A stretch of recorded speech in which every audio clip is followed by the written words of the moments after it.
প্রথম রাতটাই তো আমার জন্য অনেক ভয়ঙ্কর ছিল, আমার অস্থির লাগে। আমি কোনো মিথ্যা সম্পর্কের উপরে থাকতে চাই না। তুমি বিয়ে একবারই করেছো, আমার একটাই বিয়ে, একটাই বিচ্ছেদ। নিজের ঢোল নিজে পিটাও, অন্য পিটালে ফেটে যেতে পারে। আপনি এবার বাঁচবেন কিভাবে? কন্ট্রোভার্সিয়াল কথাবার্তা শুনতে পছন্দ করে। র্যাপ ওয়ানে যেদিন আমাকে নিয়ে যাওয়া হয়, বিয়ে হয়েছিল মোট কতবার? 7-8 বার মনে হয়। রাজের সঙ্গে শুরু এবং শেষ। যাদের কোনো গল্প নেই, যেগুলো গল্প আপনাদের চোখের সামনে হয়েছিল এর বাইরে কোনো গল্প নেই। কতদিন ছিল তোমার একসঙ্গে? জানি না, গুনি নেই। তোমার সন্তান এখন কতজন? ভবিষ্যতে আরো সন্তানের মা হবো ইনশাল্লাহ। আমার 3 দিনের প্রেম আছে। ও হরি রক। তোমার জীবনে জীবন সঙ্গীর বেলাতে কি ঘটেছে? মানে এখন এটা তো অনেক বড় একটা ডিসিশন। এটা যদি যার যার মিলে যায় তো যে গেল।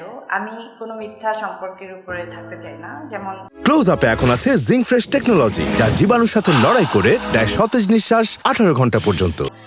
আপনাকে খুব দেখাবে সবার সামনে যে কেয়ার আছে, আসলে কোনো কেয়ার নাই। এটা একটা খুব ভুল এবং মিথ্যা সম্পর্ক। আমি সেখানে 1 সেকেন্ডও থাকবো না, এটা আমার পোষাবে না। কারণ আমি অনেক পিওর। দেখেন, একটা পরিবার বা সম্পর্ক হয় একটা শুদ্ধ, আসলে শুদ্ধ সম্পর্ক, শুদ্ধ হওয়া যায়। তো সেখানে যদি এরকম মিথ্যা মিথ্যা থাকে, খুব মিথ্যার উপর আসলে দাঁড়ায় দেখায়। না, আর কোনো মিডিয়াতে সম্পর্কে। তো অনেক বেশি উপরে উপরে দেখায় খুব ভালো আছি, আসলে তারা দুইজন দুই রুমেই থাকে। হ্যাঁ, তাদের ওই জীবনযাপন আমি মোটেই চাই না। তার থেকে ভাই আমি একা আছি, জীবন আলহামদুলিল্লাহ খুব ভালো আছি।